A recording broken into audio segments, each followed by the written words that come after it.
Hey everybody, Steve, man. Topic came up yesterday with a lifter I was talking to on Facebook. Remains nameless, but the topic was pretty interesting as far as discussion because a lot of topics, a lot of things go on online right now between raw and equipped and stuff. And one of the things that, in transition, if a lifter going raw goes equipped and equipped going raw. And being I'm an equipped lifter, one of the questions is how to incorporate or how to, I don't know if it's transition or how to try out wearing, putting on a squat suit, putting on a bench shirt.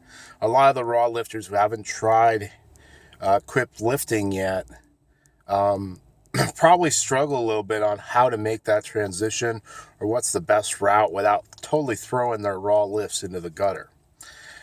And my thought process on it in the off season or in a time where you have allowability is, do you drop in equipment for a week and then go back to raw, go back and forth, back and forth? And my thought is that would probably not be the best approach.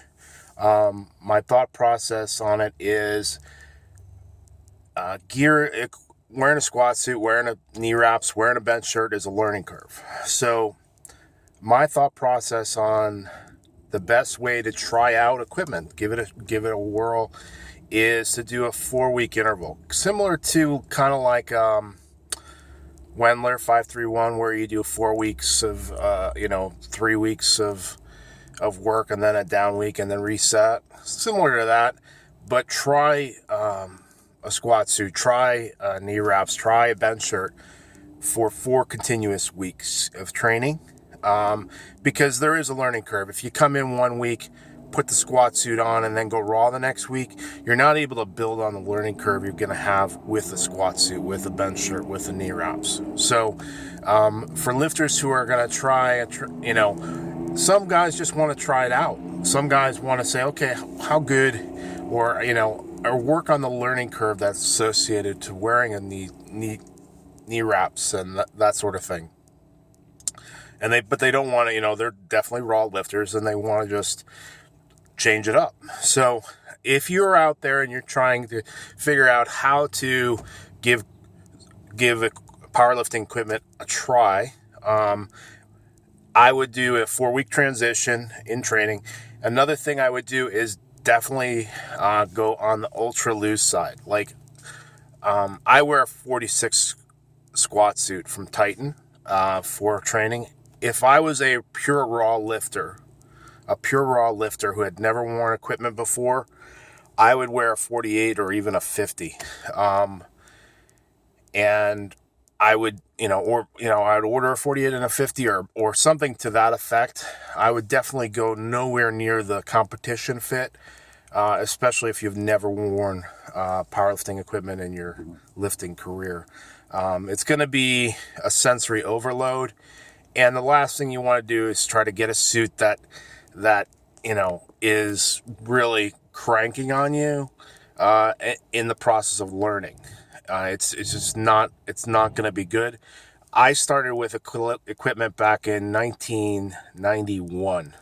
And equipment was much, much different. Basically, a squat suit was a singlet with tight legs. It was not... it did not grab in the hips. It did not grab in the shoulders. It basically locked on the legs. It was the Z-lock. It was the insert Z-lock. Was my first squat suit. And it didn't perform in the same. It didn't grab. It just pinched the heck out of my legs as a teenager. And that was the extent. And it would give you a pop out of the bottom of the squat. But it after you got out of the bottom, the performance dropped quite a bit. So I would start very subtle. I would go 2 sizes up from where they recommend getting, and I would try it in a 4-week duration. So give that a try if you're thinking about, changing things up in training. Also, some guys in the raw things.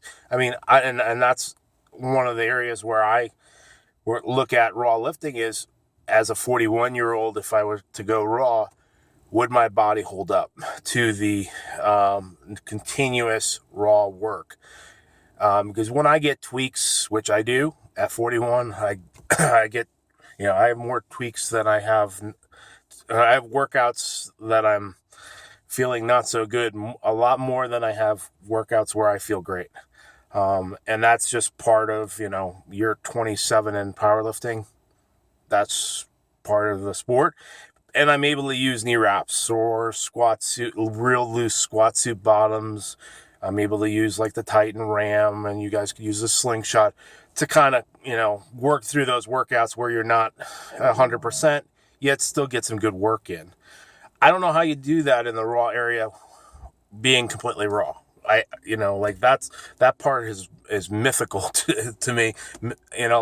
How do you get a full workout in, being not 100%, being 80%, being 90%, having a pec issue, having, groin pulls, or am I just the unfortunate one to get that many tweaks? But I doubt I am. I doubt I am like the injury prone person. I think more so that, there's got to be some way to work around it even in the raw community, but I just haven't trained heavy raw. So give that a try.